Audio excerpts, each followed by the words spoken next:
Nagsisinungaling sila. Inampas ni Pamela na malakas ang mesa at nanginig ang katawan niya sa galit. Hindi ko to ginawa. Sinet up ako. Si Monica siguro to. Sabihin niyo sa kanya lumabas at harapin niya ako. Hinaan mong boses mo. Hinampas ng interrogator ang mesa gamit ang kanyang kamay. Ang boses niya ay malakas at nag-echo to sa buong kwarto. Nasaan ka ba sa tingin mo? Ang lakas na loob mo para sumigaw ng ganito? Hindi ako aamin sa isang bagay na hindi ko naman ginawa. Ang mga kamay at paa ni Pamela malamig. Tinagat niyang labi niya at sinubukan niya ikalma ang sarili niya. Ako ang nagsulat ng marketing proposal. Meron akong soft copy sa computer at ang hard copy sa drawer. Pero hindi ko alam kung paano to nakuha ng karibal ng kumpanya namin. Sigurado ko may taksil sa kumpanya namin at ang taong ito ang nagnakaw ng dokumento. Kaya gusto ko na tignan ng kumpanyang security cameras. Ang kahit sinong pumasok o umalis ng opisina ko, suspect. Miss Murphy, ikaw ang sales director. Normal para sa staff mong lumabas at pumasok ng opisina mo. Bukod pa dito, hindi mo pwedeng tratuhin ang lahat bilang suspect dahil lang sa security camera. Eh di hindi yun dapat sabihin na binenta ko mga sekreto ng kumpanya namin dahil lang sa sinabi nila. Ikaw! Lumaki ang mga mata ng interrogator sa galit. Nang may sasabihin sana siya, may isang boses na tumunog mula sa kanyang earpiece. May sakit sa pag-iisip ang nanay niya. Ang kapatid niya minor de edad at may asawa din siya, pero hindi namin siya matawagan. Pero ang asawa niya may criminal record kaya sa tingin ko, pwede natin gamitin to? Sige, susubukan ko. Ngumiti ang interrogator at pinatay niya ang earpiece. Mabagal siyang tumayo at sinabi niya ng kampante. Miss Murphy, kahit wala kang pakialam sa sarili mo, paano naman ang asawa mo? Isa siyang kriminal. Gusto mo bang magkaroon ka ng record katulad niya? Hindi ba't gusto niyong magsimula ng bagong buhay? Nang lumabas si Franco ng police station, mabilis siyang dumiretso sa bahay ni Denver. Ano nangyari? Masama ang loob ni Denver at ang mukha niya ay mas madilim na ngayon. Sinong gumawa nito? Huminahon ka't makinig ka sa akin. Huminga na malalim si Franco at nagpatuloy siya. Mukha nagtutulungan si Monica at ang karibal ng kumpanya ng Balfest Foreign Trading para i-set up si Pamela. Sinasabi ng lahat na si Pamela nagbunyag ng mga sekreto ng kumpanya nila at lahat na ebidensya ay nakaturo sa kanya. Tinignan ko ang security camera pero may parte ng footage ang nawawala. Sa tingin ko itong parte kung saan kinuha ni Monica ang proposal. Lintik! Sumigaw si Denver habang nakakagat ang ngipin at sinuntok niya ang pader. Kahit na nasa Chase Land siya ngayon, araw-araw siya nagtitext at tumatawag kay Pamela. Biglang di niya na matawagan si Pamela. Naisip niya dinala siguro si Pamela sa pulis noong mga oras na yon at tinabi nila ang phone niya. Masama ang loob niya sa sarili ngayon. Bumalik dapat siya na mas maaga para harapin lahat ng to kasama si Pamela. Buong gabi na nasa interrogation room si Pamela, nagpatuloy si Franco. Binanggit pa ng interrogator ang criminal record ni Denver. Sa tingin ko hindi na ako dapat magpakita pa sa police station. Kapag binigyan ka nila ng maraming atensyon, baka paghinalaan ng mga pulis ang pagkakakilanlan mo. Bukod pa dito, sigurado kung binabantayan ka ng mga tao ni Nicolo ngayon. Pero hindi mo kailangan mag-alala. Aayusin ko ang problema at papasayahin ko si Pamela. Pagkatapos, pwede natin pag-usapan kung paano mapapanalo ang kaso. Ano sa tingin mo? Nagkaroon ng konting liwanag ang mga mata ni Denver. Pagkatapos ng konting katahimikan, tumayo siya. Naglakad patungo sa pinto. Saan ka pupunta, M? Ang tanong ni Franco. Gusto ko siyang makita. Ang sagot niya. Nasa pagyan na ako dapat ngayon. Nabigla na ilang sandali si Franco bago niya napagtanto kung ano nga ba ang sinabi ni Denver at sinundan niya ito. Malalim ang ekspresyon ni Denver sa buong biyahe habang umapak siya na madilim sa pedal ng gas. Maraming beses nang naramdaman ni Franco, nalilipad sa palabas ng bintana at naiintindihan niya ng ibig sabihin ng centripetal at centrifugal force na natutunan niya noon sa high school physics. Habang maingay at tunog ng tunog, huminto ang kotse ni Denver sa harap ng police station. Naglakad si Denver papasok sa police station habang may istrikto at madilim na ekspresyon. Pagkatapos niya pumasok ng police station, tumingin siya na malamig sa kanila.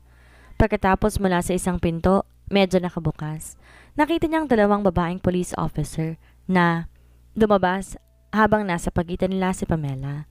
Pam! Sinigaw niya. at napalingon si Pamela sa direksyon niya. Sa oras na nagkita sila, hindi na mapigilan ni Pamela ang mga luha niya.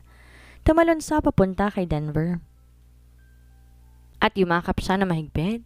Ang ilong niya'y napuno ng pamilyar na amoy ni Denver at pakiramdam niya, ligtas siya sa yakap nito. Pinipigilan niya ang mga emosyon niya sa mga panahong ito, ngunit gusto niya lang umiyak ng malakas ngayon. Gayunpaman, pinigilan niya ang sarili niya at umiyak siya ng tahimik sa mga braso ni Denver. Tinapik ni Denver ang balikat niya at pinagaan niya ang loob ng babae, na siyang nanginginig sa takot habang nasa braso niya. Inayos niya ang magulong buhok ni Pamela at nang makita niyang maputlang mukha at pulang mga mata nito, kumirot ang puso niya na parabang sinaksakto ng kutsilyo. Huwag kang mag-alala, nandito ako. Mabagal na kumalma si Pamela at tumango siya ng mahina.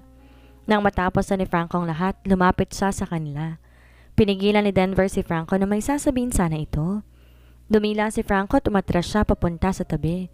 Habang nakatingin sa dalawang lovebird sa harapan niya, gusto niyang tumawa ngunit alam niya na hindi niya ito pa pwedeng gawin. Sa huli, umubo lang siya ng 2 beses. Bumalik sa sarili si Pamela at lumayo siya kay Denver. Tumalikod siya at tumingin siya kay Franco. Tinanong niya, Siya ay si Mr. Anderson na sinasabi ko sa'yo. Isa siyang abogado?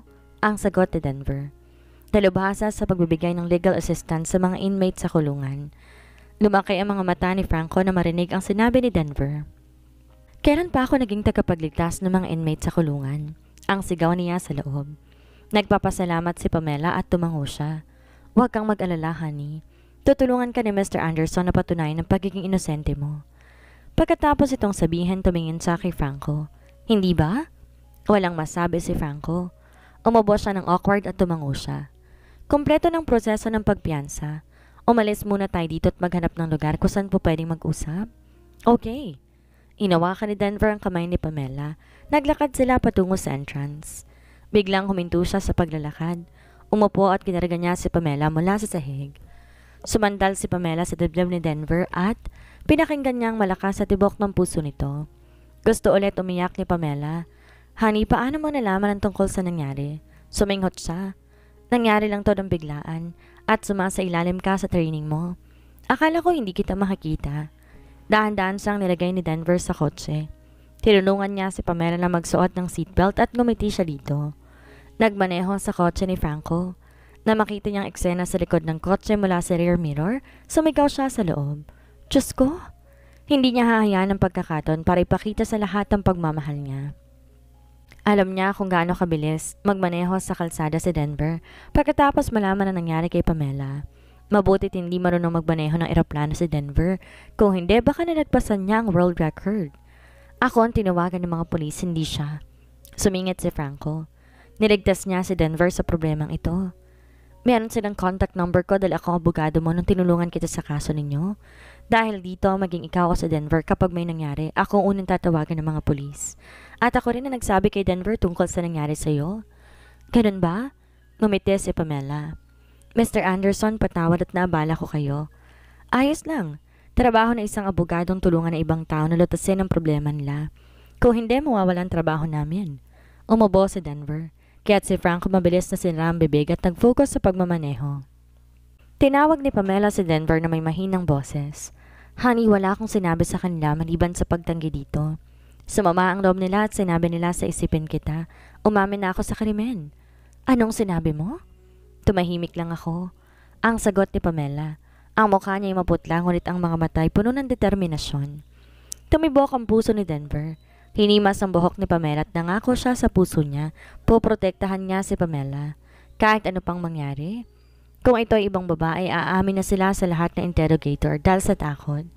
Gayunpaman sa ilalim ng mahinang katawan ni Pamela, isang malakas na kaluluwa. Hindi siya aamin kung wala siyang ginawa. Kahit tutukan siya ng baril. May isang ngiti sa sulok ng mga labi ni Denver nang malaman niya na marami silang pagkakapareho. Tulad ng kasabihan, birds of the same feather flock together. Maganda ang ginawa niya. Ang komento ni Franco, dapat tumahimik ka na lang at iwan mo ng lahat sa mga abogado. Mababawasan ang problema mo sa ganito. Sumandal si Pamela sa balikat ni Denver. Ang daanan malubak, ang kotse tumatalon. Buong araw siya nakakulong sa interrogation room.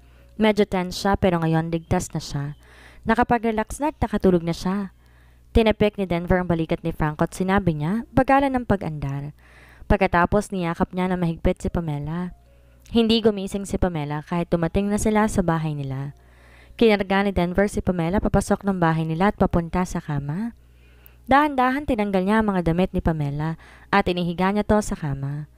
Pagkatapos siguraduhin na wala nang nasa kwarto, lumabas siya. Napabuntong hininga si Franco at umupo siya sa sofa sa sala. Boss, matagal na simula nang pumunta ako sa bahay ninyo. Pero dahil natutulog ang asawa mo, mukhang hindi tayo pwede mag-usap ng malakas ngayon. Nawala ang ngiti sa mukha ni Denver. Umupo siya sa sofa. Tumingin siya kay Franco. Paano natin to aayusin? Ang pinakamagandang solusyon ay ang bayaran ni Pamela ang kumpanya para mabawasan ng damages. Tumingin na malamig si Denver kay Franco. Ito ang solusyon mo? At tinatawag mong sarili mo na isang abogado? Sinabi ni Franco. Hindi magiging mabuti para kay Pamela ang kalabanin ng kumpanya. Kahit ang Baufest hindi isang malaking korporasyon, hindi mo din dapat sila maliitin. May impluwensya sila sa John Gasas at kapag kumalat ang balita, walang kumpanyang tatanggap sa kanya. Umatras tayo, tingnan natin ang mas malaking problema. Kahit iklaro niya ang pangalan niya sa labas, hindi niya mababawi ang lakas at oras na ginamit niya sa kaso. Anong iisipin ng ibang employer kapag nag-apply siya ng trabaho sa darating na panahon? Napag-isipan mo na ba ito? Tinapik ni Franco ang balikat ni Denver at nagpatuloy siya. Tanggapin mo to bilang isang leksyon. Pagtatapos ng pangyayaring ito, sigurado ko na hindi siya magtitiwala sa mga tao ng basta-basta. Suminghal na mahina si Denver. Di siya makakatakas dito kung sinubukan niyang iset up ang iba. Ano palang gusto mong gawin? Nagsindi si Denver ng sigarilyo. Noong nandun siya sa mga Crawford, ginawa niyang lahat na makakaya niya para protekta ng sarili niya mula kay Nicolo. Ngunit ano ang nangyari sa huli? Halos namatay siya sa mga kamay ni Nicolo. Hindi niya ipaparanas sa asawa niyang parehong bagay na dinanas niya dati. Hindi ko hayang gamitin ng ibang tao si Pamela. Ang sabi ni Denver, matatag ang boses niya. Hindi lang sa makaklaro ko ang pangalan ng asawa ko. Gusto ko rin mawala sa janggasa sa mga taong nag-set up sa kanya. Tumingin si Franco kay Denver na para bang hindi siya makapaniwala. Lumaki ang mga mata niya, ngunit wala siyang masabi. Maraming paghahanda siguro na ginawa si Monica bago siya kumilos. Binabaan ni Franco ang boses niya at sinabi niya, nakipagtulungan siya sa kanibal na kumpanya at binura niya ang tanging video na po pwedeng patunayan ang pagiging inosente ni Pamela. Nasa kanya lahat ng ebidensya kaya't mukhang si Pamela ang matatalo ngayon. Tumingin sa kanya ni Denver na masama. Mabilis na nagpatuloy si Franco. Panamaniwala ka sa akin, Sisiguraduhin ko sa iyong mahahanap ako ng ebidensya para patunayang inosente siya. Tumayo ng tahimik si Denver. Naglakad na mabagal patungo sa kwarto. Natutulog na mahimbing si Pamela at mukhang pagod talaga siya ngayon. Tumalikod siya habang yakap ang mga unan. Ang mukha niya ay medyo naging mapula at makinang. Hinalikan ni Denver ang noon niya. Tumawa siya at tumalikod siya. Magiging huli ng lahat bago mo mahanap ang ebidensya? Ang ekspresyon niya nagbago oras na lumabas siya ng kwarto at tumingin siya na malamig kay Franco. Kailangan mo agad tong ayusin dahil inakusahan nila si Pamela ng pagbebenta ng sekreto ng kumpanya sa karibal na kumpanya. Magsimula tayo dito? Anong ibig mong sabihin, Para sa ibang tao mga sekreto to, pero para sa mga tao sa kumpanya hindi to mga sekreto. Bumuka ang bibig ni Franco. Ano? Pagsasamahin natin ang dalawang kumpanya. Natulala si Franco. Kapag nagsama ang dalawang kumpanya, hindi na ito may tuturing na proprietary information leakage. Bukod pa dito, kailangan natin magtanggal ng mga tao kapag pinagsamang kumpanya. Tumingin si Denver kay Franco at ngumiti siya. Sigurado kong alam mo ang tinutukoy ko, hindi ba? Nabigla si Franco. May gusto siyang sabihin ngunit hindi niya alam kung paano ito sasabihin. Sa huli, nagbigay siya ng thumbs up kay Denver at tumawa siya. Isa talaga tong mahusay na plano. Pero hindi madali para pagsamahin ang dalawang kumpanya. Kaya ikaw nang bahala. Ang sabi ni Denver habang naglalakad siya, patungo sa kusina at nagsusot siya ng apron. Nanginig ang sulok ng bibig ni Franco. Ang pagsasama ng dalawang kumpanya at ang pagsasanti kay Monica hindi isang malaking problema. Ngunit siguradong kukuha to ng atensyon ng iba. Sa mga oras na yun, anong gagawin nila kapag may umatake sa kanila? Para kay Franco, parang nawala na sa pag-iisip si Denver. Ginagawa ni Denver ang lahat para kay Pamela. Habang malalim pa rin ang iniisip ni Franco, may naaamoy siya sa kusina at nabigla siya. Nagluluto siya? Kung wala ka na ibang gustong sabihin sa akin, dapat ka nang umalis ngayon. Hindi ako maghahanda ng hapunan para sa'yo. Ang sabi ni Denver habang dinala niya ang isang plato ng spaghetti palabas ng kusina. Gumulong ang mga mata niya kay Franco at tumiretso siya sa bedroom.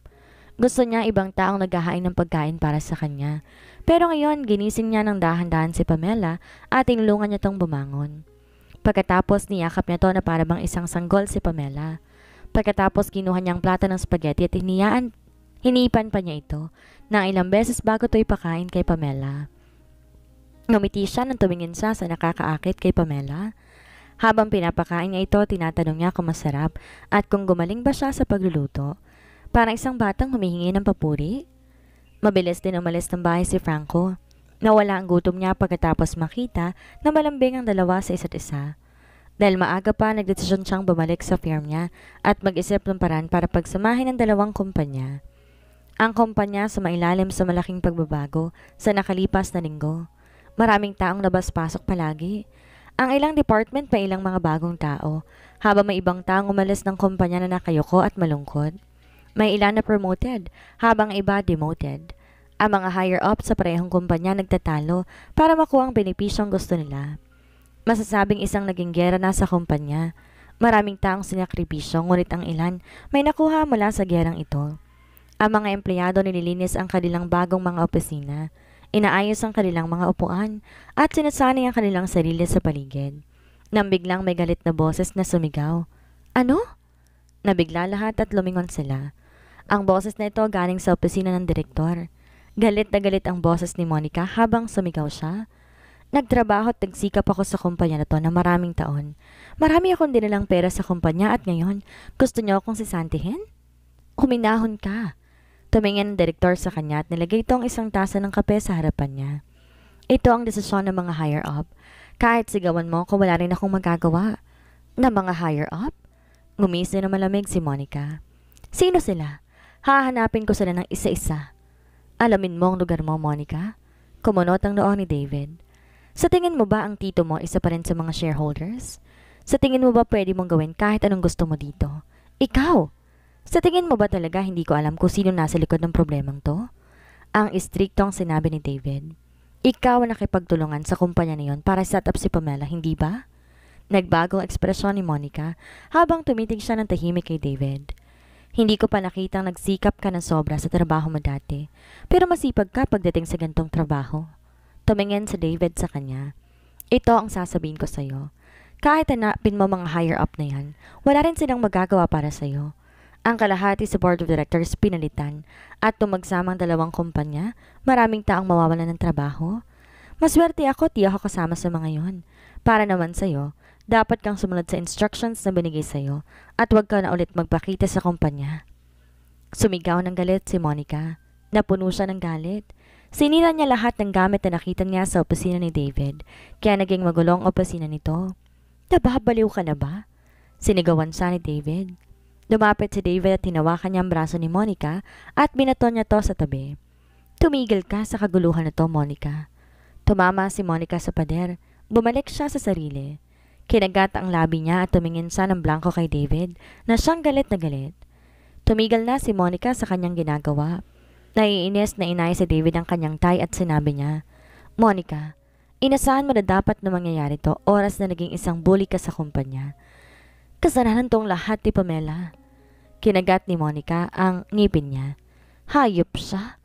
Tumigil ka, ang sabi ni David.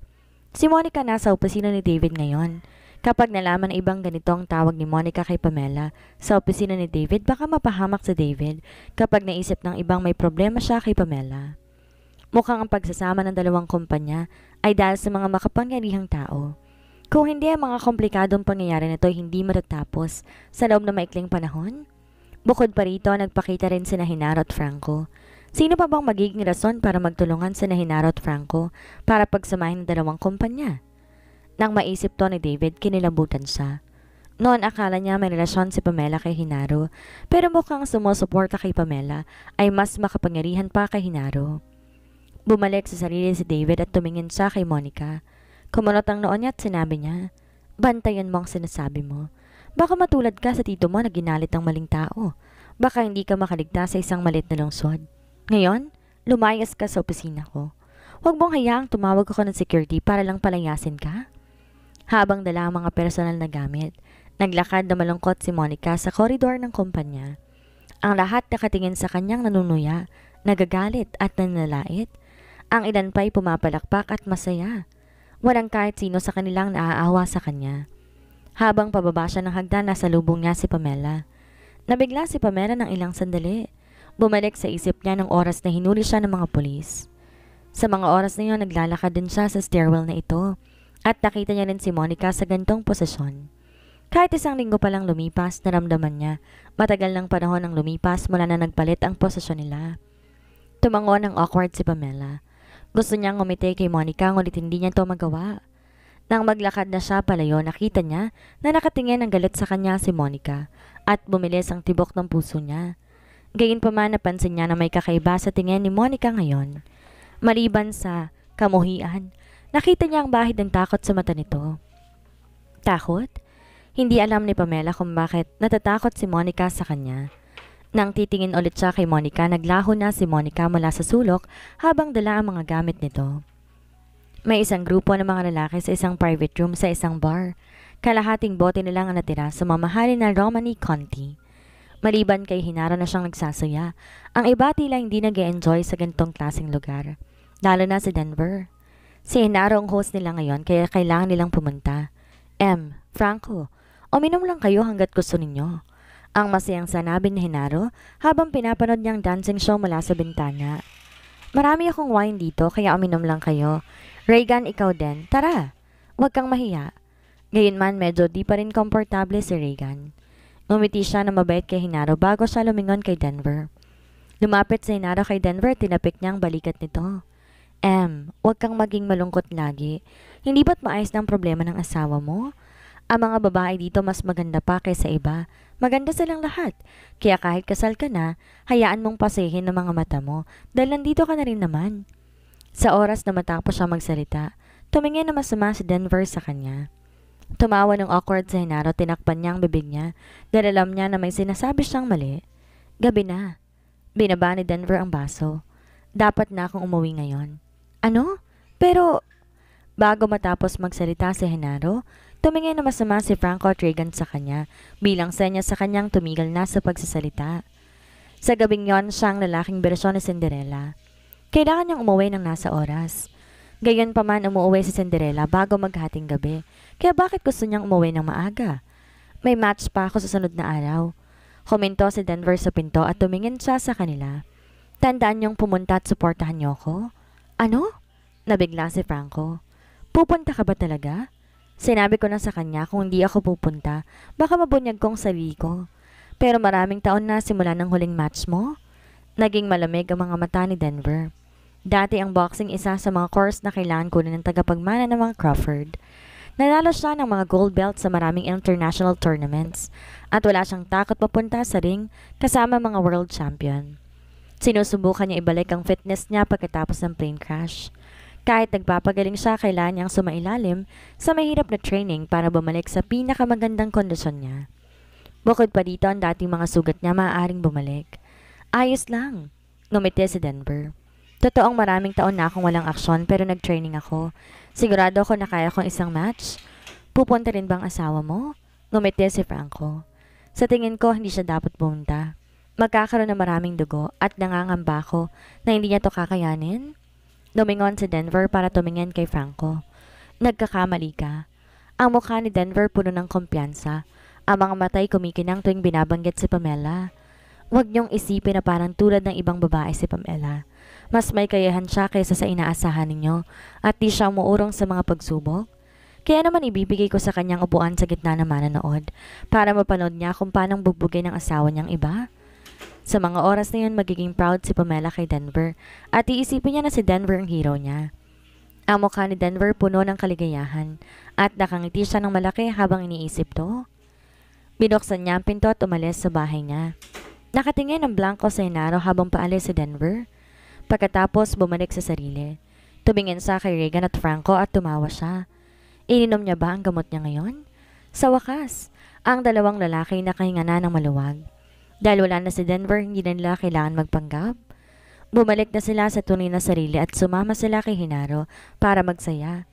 Peke talaga kayong dalawa. Pumunta kayo dito pero nagpapanggap kayo na hindi kayo interesado? Wala kaming magagawa. Tumawa si Regan. Hindi niya ba nakita ang mukha niya? Madilim to at akala ko papatay niya tayong lahat dito. Mag-toast tayo. Tinaas ni Hinaro ang baso ng wine. Nag-isip siya na ilang sandali at sinabi niya, ipagdasal natin ang tagumpay sa match niya. Tulad ng relasyon niya. Habang masigla sa private room, may isang nakatago sa labas. Pinihit ang leg niya, tumingin siya sa paligid bago siya nagtago sa likod ng poste at nilabas niya ang phone niya. Sinabi niya na mahinang boses, Mr. Moore. Nakita ko lumabas si Denver na isang private room. Mukhang may party sila ng mga kaibigan niya. Pero ang sabi niya, si Hinaro isang VIP member ng bar. Walang ibang po pwedeng pumasok sa private room niya, kaya walang nakakaalam kung anong nangyayari doon. Kalimutan mo na ang tungkol dito? Narinig mo ba ang sinabi nila kanina? Hindi po. Kinagat ng taong ngipin niya. Pero nang palabas si Denver ng private room, para narinig kong pinag-usapan nilang isang boxing match. Binaba ni Dusty ng phone call. Tumahimik siya na ilang sandali bago niya sinabi sa mga tauhan niya na silipin lahat ng boxing match sa Jangasas.